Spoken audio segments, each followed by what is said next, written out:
Sejam todos bem-vindos a mais um episódio do programa Fiscalizações em Debate. Este projeto é mais um produto do Conselho Regional de Contas do Paraná. Em síntese, o debate visa a apresentação das rotinas de fiscalização dos principais órgãos públicos que têm essa incumbência, ou seja, de fiscalizar. A ideia é fazermos um debate com os agentes que são responsáveis na prática pelas ações de fiscalização, esclarecendo as principais metodologias que são adotadas, buscando transparência e entendimento sobre qual é a atuação dos principais agentes fiscalizadores. No episódio de hoje, o órgão em debate é a fiscalização da Receita Estadual do Paraná. Está aqui conosco o coordenador da Inspetoria Geral de Fiscalização da Receita Estadual do Paraná, o senhor Estevam Ramalho de Oliveira, a quem de imediato agradecemos a presença e o aceite do nosso convite. Estevam, seja bem-vindo ao CRC Paraná. E de imediato, queria que você dissesse para nós quem é o sujeito passivo das ações de fiscalização da Receita Estadual do Paraná. Conta um pouquinho o que é fiscalizado pela Cefa. Por gentileza, Estevam. Obrigado. Antes de tudo, eu gostaria de agradecer o convite do CRC e o convite também do senhor vice-presidente, por participar dessa bancada e dizer que eu fico muito feliz porque eu sou contador formado e meu pai tinha escritório de contabilidade, também era contador. Então eu me sinto bem tranquilo de estar aqui nessa casa, sabendo que o CRC sempre foi parceiro dos contabilistas. Bom, eu sou formado em contabilidade, tenho pós em direito tributário e eu sou coordenador da fiscalização da Receita Estadual desde 2020. Então faz 2 anos que estamos aí trabalhando, sempre com o intuito de melhorar a fiscalização e que ela seja, como que eu posso dizer, mais corretiva e menos punitiva. Esse é o intuito que a gente quer pôr daqui para frente. Então, a primeira pergunta, senhor vice-presidente, quem é sujeito à fiscalização? É todo contribuinte. O que é o contribuinte, né? O artigo 19 da Lei 11.580 diz que qualquer pessoa física ou jurídica que pratique atos de comércio, de circulação de mercadorias habitualmente ou em volume que considere comercialização. Então, a resposta básica seria essa. Mas, assim, acho que a pergunta talvez devesse ser: o que você faz para ser fiscalizado? Né? O que você tem que fazer para ser fiscalizado? Então, hoje, a Receita Estadual, nós tivemos um investimento no projeto Fênix, nós adquirimos um data warehouse, e com vários cruzamentos, a gente tem uma grande massa de dados que nós cruzamos, e com essas malhas fiscais, se você cometeu alguma discrepância na sua contabilização ou no seu SPED fiscal, a gente faz essa comparação com os documentos fiscais e aí você gera algumas malhas que nós colocamos, essas malhas que alimentam a nossa fiscalização. Isso além de denúncias, é lógico que nós temos que atender as denúncias tanto de pessoas físicas ou contribuintes, como também denúncias que partem de outros órgãos fiscalizatórios, como o Ministério Público, né, ou a CGE também. Bacana, Estevam. Até você já mais ou menos adentrou aí, vamos assim, na próxima abordagem que eu ia fazer. Parece uma coisa, vamos assim dizer, estranha, nós estamos fazendo um debate desse, onde talvez o meio contábil, que é o nosso público-alvo, já devia saber, vamos assim dizer, mas não é, na prática não se sabe mesmo, porque tem, vamos assim dizer, muitas situações que modificam, nós temos novos tempos, nós temos tecnologia diferente, né? Então, por gentileza, se você pudesse, acho que é muito importante, mesmo para a classe contábil que lida com isso todo dia, e até para o empreendedorismo, né? Estamos falando aqui de profissionais que atuam, labutam na contabilidade, e dos empreendedores, que na verdade é quem tem as empresas, que são os interessados nesse nosso debate aí, né? Você podia explicar melhor, assim, por exemplo, quais são os modus operandi de um processo de fiscalização e tem algum critério adotado? Eu digo assim, tem algum programa para fiscalizar contribuintes? Isso acontece naturalmente? Como é que funciona isso na prática, Estevam? Eu acho que o grande medo do contribuinte é como ele é escolhido para ser fiscalizado, né? O que eu posso garantir é que ninguém fala, essa empresa vai ser fiscalizada. Nós temos regras claras, né, definidas em normas de procedimento, como que as empresas elas vão para a programação fiscal. E como elas são distribuídas no Estado, a programação fiscal, ou seja, a programação fiscal ela tem umas regras e critérios de distribuição, inclusive nós estamos trabalhando para que essa distribuição seja de forma automática. O próprio sistema, a empresa cai na malha, o próprio sistema analisa e já distribui para o primeiro auditor que está livre para fazer esse serviço de fiscalização. Então, o que ele pode ter garantia é que, para ele ser fiscalizado, geralmente ele pode ter sofrido uma denúncia, que daí já foge do nosso escopo, foge do nosso, como eu posso dizer, das nossas mãos, chegou a denúncia, nós temos que atender, né, por critérios legais. Aí veio uma denúncia do Ministério Público também, nós atendemos, mas fora isso, ele só é fiscalizado se ele cair em alguma malha nossa. Aí, como que é feita essa metodologia? Então, existem fiscalizações ou operações que são específicas de um contribuinte ou alguns contribuintes, esses vão direto para a programação fiscal. Quando nós entendemos que aquela situação, ela extrapola para vários contribuintes do mesmo setor, a gente vê que vários contribuintes fazem o mesmo erro, aí nós soltamos uma autorregularização. Nós damos a oportunidade desse contribuinte se regularizar antes da formalização da lide, né, com a impugnação de multas fiscais. Estevão, você tocou num ponto importante aí, acho que é também uma dúvida muito no mercado. Então, você está colocando que nesse planejamento, vamos assim dizer, né, vocês estão até partindo para algo muito mais automático, né, mas por enquanto ainda tem muito, vamos assim dizer, do próprio órgão definir. Então, vocês têm casos, por exemplo, aí de atuar até em segmentos, por exemplo, da economia, é isso?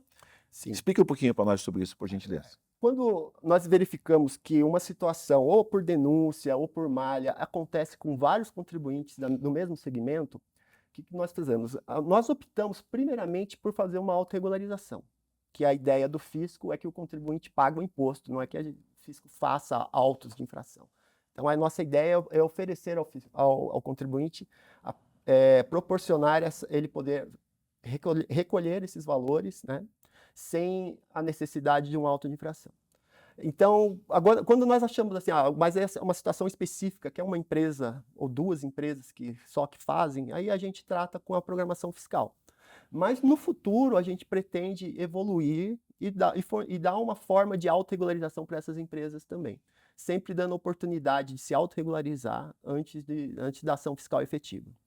Então você está vamos assim dizer, enfatizando conosco aqui também, que muito embora, claro, a Receita Estadual é um órgão que fiscaliza todos os procedimentos tributários do Estado, mas a intenção nem é punitiva e hoje, vamos assim dizer, pelo menos a postura que vocês têm, é até mais de orientação do que punição. Está enfatizando bem isso conosco, é isso, né? Com certeza. Nós entendemos que a fiscalização, a autuação, ela é a falha do nosso serviço de mostrar para o contribuinte e para o contador as falhas que aconteceram antes. Então, a nossa ideia é dar mais ênfase a essa parte de fornecimento de... Inclusive, nós temos ideias de fornecer as malhas para os contadores, para que eles já possam ir vendo o que está acontecendo de errado mês a mês e já possam refazer a EFD, reapresentar a EFD, pagar algum imposto que deveria ter sido pago e por acaso não foi. E porque nós entendemos que o imposto ele é realmente complicado e muitas das vezes as falhas que geram auto-infração não são nem dolosas, são culposas, né? Só a pessoa realmente às vezes entendeu, tem um entendimento diverso do fisco da situação. Estevão, nessa linha então que você colocou, vamos assim dizer, nós temos uma série de, vamos chamar agora na parte de fiscalização, quando parte para punição, já que é uma auto-infração, algo assim. Nós temos a situação de ter provavelmente aspectos aí de obrigações acessórias que não são cumpridas e também o contribuinte é autuado e paga multa, vamos assim dizer, e dessa obrigação acessória pode culminar, infelizmente, até com a parte pecuniária, que seria a multa já de recursos financeiros, né? Então, só finalizando aqui nessa parte, partimos para um outros aspectos que eu quero discutir contigo aqui, só explorando um pouquinho mais esse lado aí do planejamento, vamos assim dizer, né? E de como é que a Receita Estadual chega no contribuinte. Podemos entender, então, que se um contribuinte estiver, por sua parte, de obrigações acessórias regulares, que se ele tiver irregular, chama atenção, já que não vai a guia certa, não vai no prazo, e se ele tiver uma tendência de recolhimento de impostos dentro de uma normalidade, vamos colocar assim, o que podemos entender por uma normalidade, entendo eu? Ele tem vamos assim dizer, um acompanhamento, um andamento dos seus recursos de vendas, que é o faturamento, notas fiscais. Se ele chegar a ter assim uma situação de ser algo muito parecido ao crescente ao longo dos anos, em tese ele não seria nem fiscalizado, deveria ter tudo em ordem com ele. Então, a princípio, assim, nós analisamos mais as anomalias, vamos assim dizer, né? Uma queda brusca de recolhimento de imposto, uma guia que não foi preenchida corretamente, né? Enfim, algo nesse sentido. Então, é nessa linha, Estevão. É nesse sentido. Hoje nós optamos por acompanhar melhor as empresas, né? Eu gostaria de citar um caso, sem citar nomes de empresa ou nada, mas é uma empresa que nós acompanhamos, que a arrecadação dela estava crescente, aí em um mês ela caiu 20 milhões a arrecadação dela. que aconteceu? Primeira coisa, analisa os documentos e liga para a empresa. É um bom contribuinte grande. O que nós falamos com ele? Ele fez um erro na escrituração fiscal e jogou um crédito que ele teria que passar para uma empresa, para uma filial dele em São Paulo, para a filial dele do Paraná. Com isso, ele reapresentou a FD e pagou o imposto corretamente. Então, é isso que nós buscamos. Nós buscamos o mais próximo do fato gerador, a gente poder avisar o contribuinte antes de nós termos que entrar realmente com a mão pesada, né, que é a fiscalização. Não, perfeito.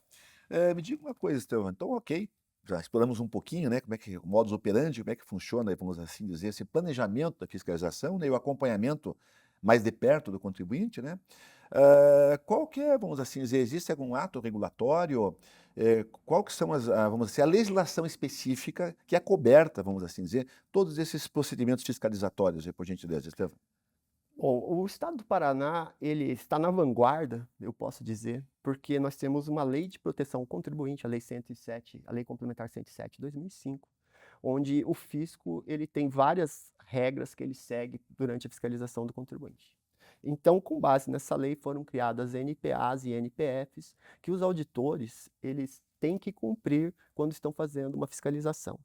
Então, existe uma NPA que controla a denúncia, o que explica como que a gente analisa a denúncia. Tem uma NPA que analisa a distribuição dessa fiscalização, como ela é feita, as regras de distribuição, tudo para mostrar para o contribuinte o tão imparcial o fisco é, né? Então essa é a nossa questão. Então nós temos uma série de normativas, talvez a principal, o Código de Defesa do Contribuinte, depois as normativas do Regulamento de ICMS, da Lei 11.580, que a gente procura deixar bem claro para o contribuinte como que isso é feito. Tá? Bom, então vamos assim dizer, vamos pegar agora na parte posterior, né, quando acontece algum ato, algum ilícito, vamos assim dizer, nós temos a parte punitiva, né? Toda essa parte de punição, vamos assim dizer, ao contribuinte que ou não recolheu imposto, ou sonegou imposto, ou teve uma obrigação acessória irregular, ele teria cobertado tudo que se precisa de dúvidas, estariam dentro do regulamento do ICMS mesmo, nada falta lá. Isso nada falta lá. Estaria dentro do regulamento? Dentro do regulamento do ICMS ou as legislações auxiliares, as normas de procedimento fiscal, né, que são de interesse do contribuinte, as normas de procedimento administrativo são de interesse dos auditores, né, mas toda a atividade fiscalizatória ela é regulada, né. O que nós temos, inclusive, no Paraná, com o advento da Lei 107 de 2005 e uma norma de procedimento interna nossa, que o contribuinte paranaense, antes de ser autuado, ele possui uma defesa prévia, ou seja, nós temos uma pré-lide, onde ele pode nos avisar, falar, olha, esse aqui, mostrar, não, vocês erraram nesse cálculo, vocês analisaram isso desse jeito, eu analiso desse jeito, e o auditor, se ele considerar que é válida, ele nem precisa fazer autuação fiscal, ele só tem que justificar a fiscalização, né? Então, o Estado do Paraná ele está na vanguarda, que eu digo, da relação fisco-contribuinte. Puxa, agora você trouxe um ponto bem bacana. Vamos à parte prática. O contador, do modo geral, ele é muito prático, objetivo, né? Vamos ser bem práticos. Explique para nós esse tema, então, assim, em questão bem genérica, claro, né? Como é que funciona esse processo, então, por exemplo, a empresa é identificada, ele é notificada por meios eletrônicos, o fiscal chega pessoalmente na empresa, esse esquema que você falou que tem a oportunidade, inclusive, dessa pré-lide, de poder, inclusive, talvez mudar o rumo da autuação, né? Podia explicar para nós esses passos, por gentileza, hein? Com certeza. Hoje, a empresa cai numa malha, ela vai para as regras de distribuição. O auditor fiscal, a primeira ação dele é fazer um termo de início de ação fiscal no livro registro de ocorrências eletrônico, então o contador já sabe que tem um início de ação fiscal ali, aí ele pode trabalhar com os dados da empresa. Aí quando ele chega à situação que ele fala, não, isso é um problema realmente, ele faz a notificação de defesa prévia. Geralmente, hoje não há necessidade do fiscal ir à empresa, é muito raro, somente quando é denúncia, aí que a gente tem que olhar realmente a situação, se a empresa está no local, se a empresa trabalha com o que realmente ela pôs no cadastro dela. Só nesses casos que nós fazemos uma fiscalização em loco. A maioria da nossa fiscalização hoje ela é totalmente eletrônica. Então, o contador vai receber, o contador e o proprietário da empresa vão receber uma notificação de início de ação fiscal, vão receber uma notificação de defesa prévia. Aí eles têm os prazos legais no EPAF, né, para poder justificar. A justificativa sendo aceita, o auditor explica essa situação, faz um relatório e vai para o inspetor que analisa e autoriza. Terminar a fiscalização ali. Não sendo aceita, ela vai direto daí para o auto de infração. É tudo automático, é tudo dentro do EPAF. E esse prazo, Estevão, mais ou menos assim, temos uma condição, por assim dizer, de prever um prazo, né? Desde o momento que é identificado e que a empresa é notificada eletronicamente, o empresário e o contador, né? Como é que se diria assim, como é que funciona esse prazo até chegar à lavratura do auto de infração? Os prazos, eles foram definidos na LC 107. Geralmente os prazos são ou de 10 dias úteis ou 20 dias úteis. Mas a Receita, para deixar o contraditório mais amplo, se o contador ou o advogado da empresa protocolar um pedido para extensão desse prazo, nós temos sempre instruído os auditores a atender. Porque quanto melhor é o processo de defesa prévia, melhor é o auto de infração depois. Né? Porque a gente tem condição de expurgar tudo que o contribuinte realmente tem razão. Então vamos assim dizer, já vocês têm por padrão, por padrão, né? Ficar nesse processo, vamos assim dizer, né? Isso, na verdade, embora acho que é interessante, Estevão, você é um cara de carreira, vamos assim, posição de carreira, né? Dentro do Estado, eu acho que independentemente de governos, vamos assim dizer, ele tem mais ou menos uma espinha dorsal que vai se mantendo, é isso? Para entender também? Isso. Se vamos supor que hoje nós temos, é lógico que a direção da Receita, ela mudando, ele pode ter novas formas de atuar, mas tudo que está normatizado geralmente não se muda. Não se muda. O que a gente pode fazer é tentar melhorar. Então essa é a questão que nós trabalhamos, né? A questão de talvez trazer os contadores como parceiros nossos, apresentando a anuária para eles, mostrando para eles o que nós pensamos das empresas deles, que ele já possa trabalhar e agregar valor ao serviço dele, mostrando para o empresário como é bom ter um bom contador, um contador que presta atenção nas operações, né? Olha, gostei dessa tua posição, Estevão, até veja, então um debate de fiscalização, você está enfatizando aqui, isso é muito bom, deixar claro, né? Que então todo o empreendedor ou empresário devia se preocupar em ter uma assessoria contábil qualificada e eficiente. Esse sistema melhora bastante, até para a prática. Diga um pouquinho para nós isso, por gentileza. Com certeza. Um bom profissional, ele não vai cometer erros que vão deixar você cair numa malha. Ele vai estar atento aos erros e quando a Receita se manifesta, ele vai te procurar e vai tentar resolver esse problema antes de virar uma punição fiscal. O que não é bom nem para o Estado e nem para a empresa. Então, a nossa ideia é que a classe de contabilistas seja parceira da classe de fiscalização, para que a gente possa, que o Estado do Paraná tenha sempre uma arrecadação e possa transformar ele sempre num dos maiores arrecadadores do Estado. Né? Embora o pessoal saiba na prática e está também inserido no regulamento do ICMS do Estado do Paraná, aí, né? Você podia, com uma breve apresentação, passar para nós quais são essas punições aí que um contribuinte está, vamos assim dizer, estaria assim, inserido, né, vamos assim dizer, em uma irregularidade.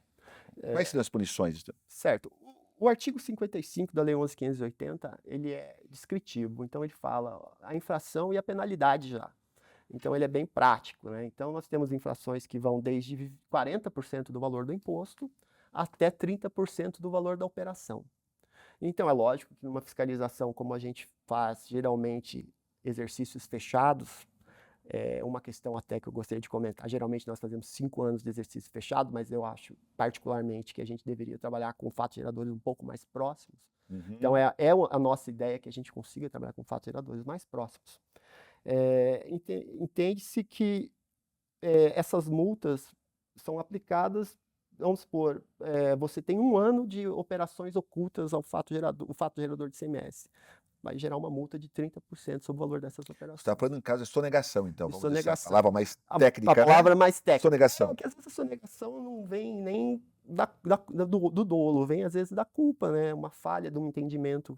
Né? Às vezes tem um entendimento de uma parte da legislação e em vez de fazer uma consulta tributária para ter certeza se é aquilo mesmo, às vezes, na dúvida, opta pelo jeito mais fácil de pagar, né? Ou mais barato de pagar. Então, a gente acha também que, pela complexidade do imposto, muitas situações são culposas e não dolosas. Ah, ok. Então temos a multa, ela caminha nesse sentido, né? Uhum. Você tem uma multa punitiva ou Isso, moratória, é isso? ou moratória. Isso, nós Separamos temos dois campos, é isso? dois campos. Nós temos uma multa moratória, essa é 20%, e geralmente é quando a empresa se instala em dívida ativa, então o débito é declarado, na verdade o fisco não teve que agir, então o débito é declarado automaticamente, espontaneamente pela empresa, e aí se ele não paga, ele não adimple, daí ela vai para a dívida ativa e tem uma multa moratória. Perfeito. E depois nós temos as multas punitivas, que é onde realmente a gente age, que é, olha, esse fato para mim ele era um fato imponível de ICMS e você não declarou ele do jeito correto para a gente. Agora, sempre dizendo que a nossa ideia é evitar chegar nessa situação de punição. A nossa ideia é demonstrar isso antes, para que a empresa possa regularizar primeiro. Na prática, também aproveitando, Estevam, tá? E óbvio que não estamos falando aqui esse perfil de um contribuinte outro que nem dá, né? Estamos falando do modo geral, né? A ideia nós temos muitos casos, vamos assim dizer, de situações ainda dos contribuintes, mesmo com. É importante dizer porque nós estamos num mundo diferente hoje, né? Com certeza. Nós estamos num mundo onde a tecnologia impera, né? E para todos os lados, para o contribuinte, para a assessoria contábil e também para o Estado, né? Mas nós temos muitos casos ainda vamos assim dizer, de situações, não digo na inadimplência até que tem a ver às vezes com a condição econômica, né? Mas eu digo ainda de contribuintes infringirem regras, vamos assim dizer, que não vou dizer sonegação, mas olhando para esse lado que você colocou aí de tentar reduzir muitos impostos aí mesmo com tecnologia? Sim, existe bastante, né? Existe como a gente pode dizer, a consultoria tributária que é fornecida, que fala, olha, se você fizer a operação desse jeito, você paga menos imposto. Só que às vezes a gente mostra que essa operação, para ele fazer daquela forma, ele teve que fazer algumas simulações no meio do caminho, porque a natureza correta seria uma operação talvez mais direta. Então nós entendemos nesses casos que existe uma elisão, e se a elisão for, como eu posso dizer, de forma que a gente consiga provar que existe alguma simulação no meio do caminho, aí ela vira realmente uma sonegação fiscal. Bom, perfeito.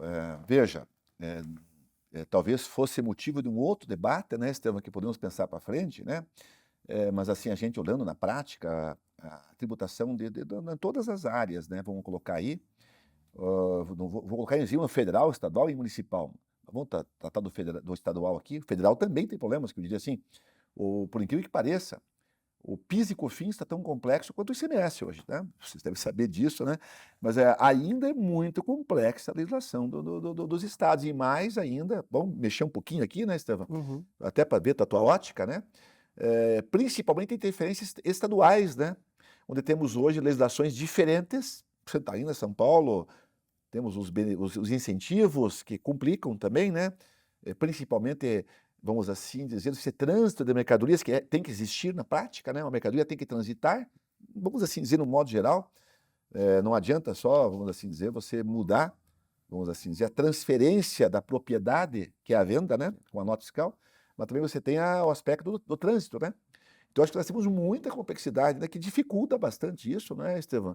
Até para o próprio contador poder seguir uma legislação adequada, porque você tem SCT, você tem aspectos, vamos assim dizer, específicos de incentivos fiscais, né? Quer dizer, tudo isso contribui para deixar uma situação um pouco mais atribulada, eu diria, aí, nesse aspecto de fiscalização, não? Com certeza. A mesma dificuldade que o contador tem, é lógico que às vezes o contador trabalha com a empresa que o contador atende, trabalha com os 20 e poucos estados da federação, então ele tem que conhecer talvez alguns detalhes de cada estado, mas a espinha básica do ICMS acho que é a mesma para todos, né? O grande problema do ICMS é a grande quantidade de subvenções que diminuem a alíquota, né? Então, aí a gente tem muita questão da arbitragem do contribuinte, fala, meu produto se encaixa aqui, quando na verdade se encaixa acolá.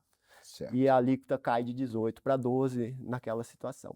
E realmente eu entendo que é difícil para o contador analisar isso na hora que o contribuinte está fazendo documento fiscal, porque ele não trabalha na emissão do documento fiscal. Isso é outra coisa que as empresas deveriam investir bem, na parte que o faturista tivesse um bom conhecimento da legislação tributária, eu acho que seria bem mais fácil. Então, o que acontece nesses casos? Aí, a própria Receita, para criar malhas dessas situações, também é difícil, porque nós temos muitas exceções, né? O sonho nosso é que fosse a alíquota de 18% flat para todo mundo e a gente Realmente. devolvesse o imposto para as pessoas carentes ou as pessoas que precisam têm necessidades especiais, que a gente devolvesse esse imposto na forma do Nota Paraná, por exemplo. Esse seria o nosso sonho, porque facilitaria muito, mas nós não temos, nós infelizmente, eu acho que isso demora um pouco, talvez só na reforma tributária, mas entendemos que esse seria o ideal. Hoje, realmente, a dificuldade é tanto para os contadores, como para nós avaliarmos se aquela situação realmente ela teve alguma falha. O nosso mundo ideal, né, Estevam? Acho que todos querem, vocês também, que chegássemos aí nos países mais desenvolvidos que tem o IVA, né? Com Que certeza. é a base também da reforma aqui, que está há muito tempo parado, não é de agora, inclusive, né? Desde que eu já labuto na área, eu já ouço dessa reforma tributária mais pesada, do tempo que eu era professor na faculdade, lá para você ter uma ideia. Então, né, mas ok. E digamos assim também, né, nessas punições que você colocou, então, Estevam, a princípio, mesmo numa questão punitiva, vamos assim dizer, o contribuinte, regularizando a situação, ele volta a operar normalmente sem nenhum revés para frente, é isso? Não, com certeza. O contribuinte, ele tem todo o contraditório, inclusive depois da defesa prévia, ele tem, quando ele é feito o auto de infração, ele tem os prazos do contraditório, ele pode recorrer ao conselho de contribuintes. Hoje, a Receita do Paraná, ela tem uma delegacia de julgamento, então são auditores que trabalham só no julgamento. E o contribuinte pode ter certeza que, se ele tiver razão, esses valores serão expurgados da punição, com certeza, na delegacia de julgamento, ou, em último caso, no conselho de contribuintes, né? Perfeito. Ou aproveitando também, Estevam, só para, vamos assim dizer, mais ou menos concluir essa parte do aspecto prático da fiscalização, e embora nós tenhamos uma série de ferramentas, você mesmo colocou agora que estão investindo bastante em tecnologia, e é o caminho, né? Com Todos os certeza. órgãos estão, mas vamos assim dizer, o procedimento normal ainda seria realmente se basear no documento, no fato e na contabilidade, é isso? No registro específico dos livros, que tem uma situação contábil também. Isso é levado em consideração na fiscalização, certo? Com certeza. Então, aquele contador que faz o registro adequado dos documentos fiscais na FD, para nós como você disse, seria o último caso de fiscalização, a não ser que tenha uma denúncia, né, ou algum processo que vem do Ministério Público ou de algum órgão, algum outro órgão fiscalizatório. Fora isso, se ele faz adequadamente os registros, passando pela análise do fisco, é lógico, se as emissões correspondem àquilo, provavelmente essa empresa ela fique um bom tempo sem ser fiscalizada, Uhum. né? A ideia é que aquela empresa que ela realize todas as obrigações acessórias corretamente, faça os registros corretamente, é que ela seja, inclusive, beneficiada. Teremos situações que nós estamos planejando, onde uma empresa que não cai em nenhuma malha nossa, adimpre corretamente com as suas obrigações, tanto as pecuniárias como as acessórias, que, por exemplo, num processo de restituição, ela tem um sinal verde, um canal verde para análise. Então, o Estado do Paraná está trabalhando nessa questão da conformidade também. Me diga uma coisa também, Estevam, colocando assim, em termos de particularidades da Receita Estadual, tá? E muitas vezes não sabe, né? O órgão é muito extenso, vamos assim dizer, né? Mas vocês estão atuantes, obviamente, no estado inteiro, né? Muito embora, vamos assim dizer, seja centralizado na Cefa, que eu imagino que seja aqui em Curitiba, a principal, né, QG da Receita Estadual, vocês têm fiscalizações regionais, inclusive por delegacias, é isso? Você poderia explicar para a gente como é que funciona isso? Sim, a administração da Receita ela é descentralizada, né? Nós temos as delegacias regionais que atendem a uma região específica e nós temos aqui a coordenação da Receita, né? A Receita Estadual, aonde nós trabalhamos mais na distribuição dos serviços que são executados pelas delegacias.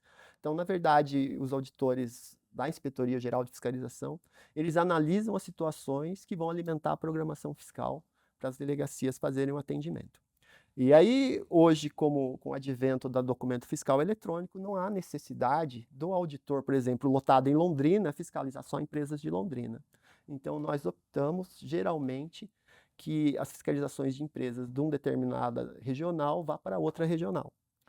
Vocês fazem essa inversão, vamos Essa dizer inversão, isso? isso, a não ser em alguns casos, como quando é denúncia que exige que a fiscalização vá em loco, aí nós não vamos pedir para o auditor de Curitiba ir até Londrina. Nesses casos, a auditoria é feita pela regional. Mas nesses outros casos de análise fiscal e malhas, geralmente nós distribuímos pelas regras em regionais diferentes da regional da empresa. Então, se houver necessidade de ter uma ação em loco, ok, é usado o regional específico da empresa que está naquela região, Londrina, que você deu um exemplo, né? Se não, se for tudo eletrônico, vocês fazem essa situação de fazer umas trocas, vamos assim dizer, com delegacias. Isso, porque nós entendemos que não há a necessidade da empresa, do auditor estar próximo da empresa em todos os casos. Então, é somente naqueles casos específicos, tirando esses casos específicos que estão discriminados numa NPA, inclusive, não é a bel prazer. Certo. Então, são casos que atendem às especificações da NPA, às vezes por questões de decadência, é mais fácil a gente ter alguém que seja próximo da empresa. Mas com a documentação fiscal eletrônica, hoje o auditor pode fiscalizar de qualquer lugar, qualquer empresa do Paraná. Não, muito bacana. Bom, veja, acho que o debate aqui, acho que conseguimos abordar aí, na minha ótica, pelo menos, Estevam, né? Assuntos que seriam interesse da classe contábil aí, e do empreendedorismo de um modo geral, né? Muito valiosas essas informações, essa troca de ideias que tivemos aqui, tá? Você gostaria de destacar mais alguma coisa assim que fosse importante, mais algum assunto interessante que nós não abordamos, Estevam, que você acha que seria importante, vamos assim dizer, para o meio contábil, né? Com certeza. O que eu gostaria de abordar é o futuro do fisco, que a forma que nós estamos fiscalizando hoje não é a forma que nós pretendemos trabalhar. Nós estamos trabalhando numa lei de conformidade, uma lei que vai, como eu posso dizer, premiar os contribuintes e, lógico, os contadores que adimplem com todas as obrigações, tanto acessórias quanto pecuniárias. Então, nós estamos trabalhando num portal de malhas que a gente deve oferecer aos contadores para que eles analisem os fatos geradores de forma mais próxima possível, o que está acontecendo. A nossa ideia eu sempre brinco com os meus amigos da Receita, que o fiscal até hoje, ele jogava truco com o contador e o contribuinte. Ficava escondendo tudo que ele tinha de errado da empresa e quando mostrava, já era a conta era enorme. Não, a nossa ideia é deixar transparente. Olha, nós estamos pensando isso de você. Se você se resolver ou não, é um problema seu, né? Aí a hora que a gente achar que realmente, olha, não vai se resolver, aí nós vamos partir para a fiscalização. Estevam, estamos chegando ao final, então, né? Você podia dizer o que você achou, vamos assim dizer, desse evento que criamos aí, né? Em aproximar o Conselho Regional de Contabilidade dos órgãos de fiscalização? Olha, eu acho essa iniciativa, vice-presidente, muito boa. Inclusive, a Receita Estadual gosta de ter esse canal junto com o CRC. Nós consideramos o CRC e os contadores parceiros no nosso trabalho de fiscalização. Então, sempre que eu for convidado, com certeza eu comparecerei. Vamos lhe convidar novamente, com certeza, você vai voltar aí, né? Bom, muito bem, gente, estamos chegando ao final deste episódio com muitas informações importantes. Tivemos a oportunidade de conhecer de forma mais detalhada como é que funciona o processo de fiscalização da Receita Estadual. Tiramos algumas dúvidas e ficamos por dentro da metodologia que é usualmente adotada. Quero registrar aqui nosso agradecimento ao secretário de Estado da Fazenda do Paraná, Dr. René de Oliveira Garcia Júnior, que prontamente atendeu o nosso convite, e especialmente agradecer aqui ao coordenador, né, geral da fiscalização, Estevam Ramalho Oliveira, que brilhantemente conversou conosco. Muito obrigado, Conselho Regional de Contabilidade do Estado do Paraná. Siga este conselho.